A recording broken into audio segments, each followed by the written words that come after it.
church has the resources to hire somebody to do a security assessment, that's fine.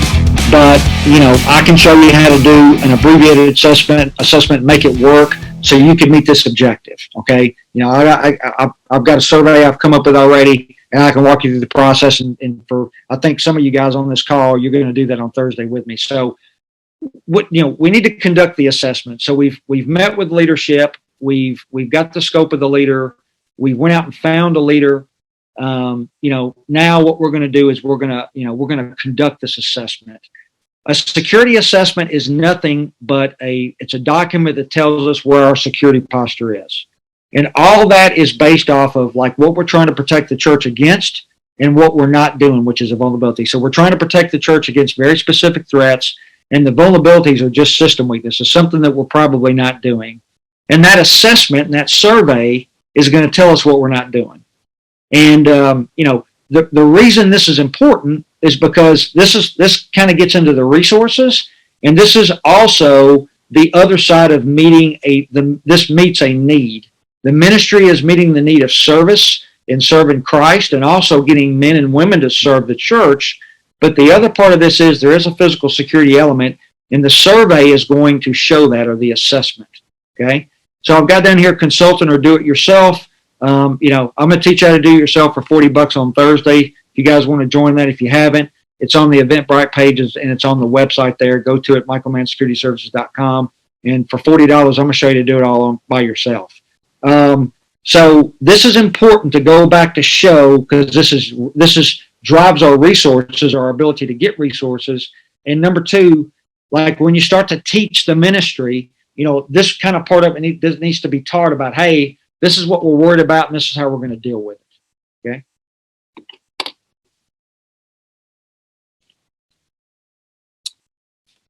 So now we've done the survey, we get that, and now what we're going to do is we're going to conduct based off the survey and based off the security assessment and the threat.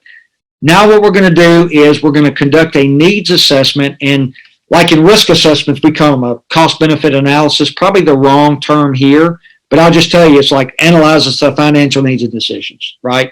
So what we're going to do based on the assessment, the security assessment that we use the survey to conduct, we're going to now determine how many people do we need to do this on a service. Like, I got 300 people in here on first service, and we've got 10 doors to cover or 2 buildings, whatever it looks like. Like, based on the assessment, how many people do I need to do it? So it's going to help me determine how many people I need per service, number one. Number two, I need to know, like, what kind of equipment that I'm going to need to buy. Am I going to need radios? What kind of radios am I going to need? I need some kind of identification. What does that look like? Are we going to give them jackets, or are we just going to give them name tags? What do the name tags say on them? Do they need to say security and safety, or do we just put their name on them and they look like a greeter? So, it's going to be like, how many people do I need, number one? And number two, what kind of equipment do I need? Number three, that assessment, when we talk about the needs assessment and going back to the security assessment, is what countermeasures? And a lot of times in security, we think of countermeasures as cameras and locking doors. In our case, that's probably not going to be it, because that's not, a lot of times that's not effective for us, or it conflicts with the mission. And so the countermeasures here, it might just mean that, I need to go to the children's ministry, and we need to work out some kind of deal with them where, they're already doing part of this in the children's wing, and so we're going to kind of overlap with something they're going to do and create a countermeasure. That may be what the assessment tells you. So we're going to determine the countermeasures, and then what we're going to do is we're going to take all those needs, the team requirements, the equipment requirements, what countermeasures need to be implemented, and we need to figure out what that's going to cost. Okay. And I will, just based on somebody that plans for budgets, in other places, once you've come up with what that cost is going to be, I'd add probably, and not to take the church's money, because it's God's money, I'm not telling you that. I'm just saying you probably need to add anything between 10 to 20%, just in case, for two reasons. Number one, just to make sure you're covering yourself, because we always underestimate, number one, and number two, the church may come back and say, and again, I'm not trying to be dishonest or inappropriate in any way, but the church may, they're always going to side on this, they're always going to, side on this caution, and they may want to give you less anyway. And so I always want to, especially because we always underestimate, we may want to add a percentage to that.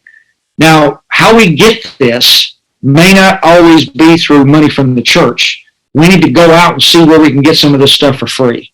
We want to go out, maybe we go to somebody and say, look, we need, $1,000 to buy radios. Where can we get those donated from without having to go to the church and pull that from the church resources? So where do we get those donations? Do we know someone that can give us this? Is there a large church within driving distance that we know someone, and they've got a bunch of resources, and you know what? They're replacing radios this year, and they're going to give us their radios. And so, where can we get donations so we can kind of cut this analysis down and cut down the cost? And then, of course, at the end of the day, if we do after donations and after we, get what we're going to get from funding from the body, when we do have to go back to the church and ask for something, and if it's going to have to be new, we're going to have to get quotes on that. And the reason why you're going to get quotes is try to get the best price. Okay. Anybody have any questions about the security assessment or conducting the needs assessment before we move to the next step on this? Michael, what's the abbreviation for CBA? Sorry, it's cost benefit analysis. And I will tell you, that's probably not the 100% correct term. That's a term that we use in risk assessments to determine cost on what things are going to, what we're going to have to spend resources on. So, here I'm just going to tell you it's analyzing the financial needs. Michael, this is Sean. Two questions that are related. One is, are your teams all just security people who are armed, or do you have a medical person or a facilities person or a fireman or someone with hazmat experience? And do you have a mix of each team and have somebody try to cover each service? Because that's going to determine your team requirements. Yep. So, so it's a big church. We have doctors and retired physicians on the team, but every team member goes through about in the beginning, and it's just because I'm doing it for them. It's just part of my motivation and drive. And so they come through. They're qualified on all the armed stuff and the Israeli security stuff, but they also get qualified in CPR, use of the AED, basic first aid, and bleeding control. And so everybody is certified in all of that. And then we do have doctors, nurse practitioners, doctor, nurse practitioner, and then we do have a fireman also at the Franklin campus. So we also have a mix of medical, professional, responders. Okay. We may not always have just because of numbers, we may not always have a physician or a professional medical responder on site, serving every service, but everybody's certified CPR, basic first aid, and then bleeding control. So, we're hoping that at a minimum we can maintain or mitigate while we're waiting, 3 to 4 to 5 minutes for Brentwood Fire or EMS to show up. Does that answer your question? Yes, sir. Okay. Yeah, I would tell you, it's great to try to get medical personnel and EMS for safety, but just everybody can't do that. We are lucky. We're fortunate. We've got several retired doctors on the team, an active doctor. We have a nurse practitioner. So we've got those folks here, but you can't always do that. So, that's kind of why we've done the other medical piece of it. So, all right. Any other questions about conducting your needs assessment or the security assessment, once you've done that? All right. Now we're going to what we're going to do is so we've got approval. We went out, we found our leader. The leader has certain traits. We've conducted our security assessment. We know what we're trying to protect the church against. We know where we're vulnerable. We know what countermeasures we need to put into place. We know how much this is going to cost. Okay. So now what we're going to do is we're going to go back and we're going to share the assessments with church leadership. Okay. So, both the security assessment and the needs assessment or resource assessment. be prepared to quantify both assessments. Like, be prepared to, like, and they're going to want to see it, right? Because they have to be very cautious, right? Because they got to be responsible with God's money, with our ministry, just like everybody else's.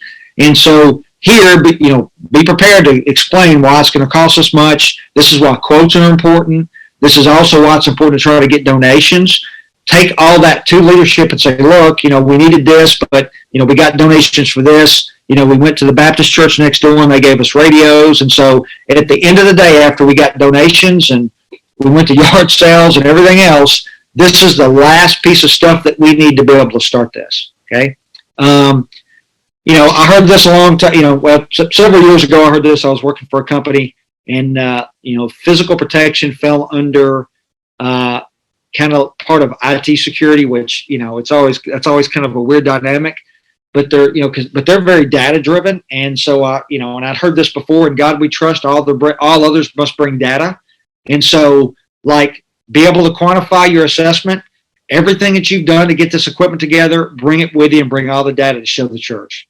Have a backup plan, and when I mean have a backup plan, after you've got all your donations, you've done everything you can to get the money. You're going to the church to ask for resources. Have a backup plan just in case, they tell you they don't have it or they only have 50% of it, or that's all they're going to give you. Have some sort of a backup plan to get this thing going if you want to move the ministry forward. And then always be prepared to do more with less, which goes into, look, it's just a number. Hey, I need $2,000. They may come back and say, look, we've got 1,000. That's what you're going to get this year. So have a backup plan for that, number one. And number two, always be prepared to do more with less. Understand where you can do more with less. What you can do away with, what you don't need, what's a nice to have, and then of course what is a need. What do you have to get this thing done? Okay. Question. Go ahead. Questions. So the assessment and the proposal, the assessment is a subset of the proposal, or are you showing a proposal and the assessment you did? A separate document? No, the proposal is, that's in the, kind of in general, that first slide was you're going to them to tell them about it. So the proposal is the ministry, right? So they're signing off on the ministry. The proposal itself is the ministry. Like, this is what we're going to do. And then this follows that proposal. So what you're going to do once they say we're okay with this, because part of the proposal is you're going to go out and you're going to determine what the cost is. A good question. Then you'll come back and say, all right, guys, you approve the ministry. And there's a little bit of, I don't want to say devious thinking behind this, but here's the mindset behind this.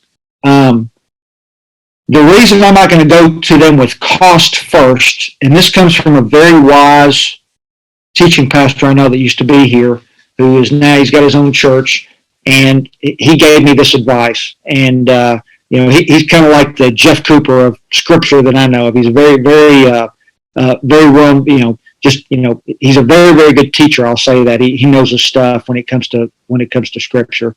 And he told me, we understood the ministry part of this in the beginning. We knew what you were going to do with this. I didn't know what I was going to do. I'm sure glad that they knew what I was going to do with it, because I didn't know.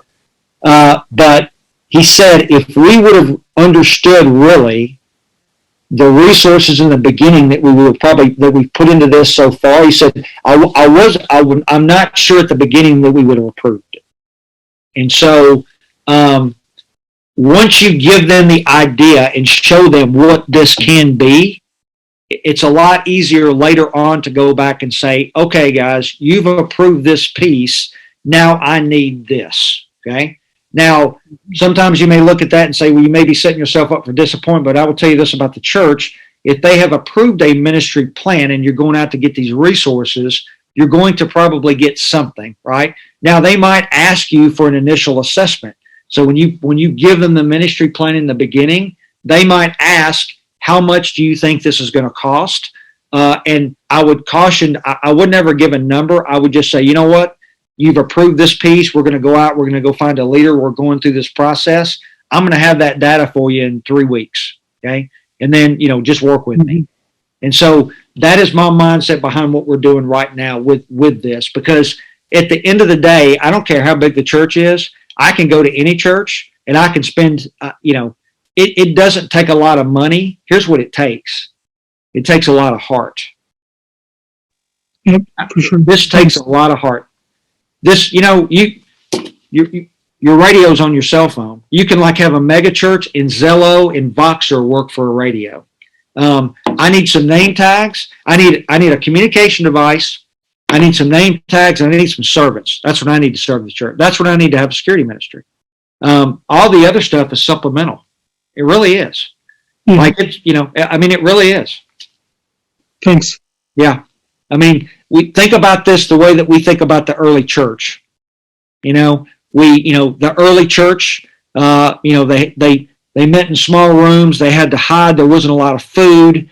They were persecuted as always. That's turned into now these big buildings and all this property.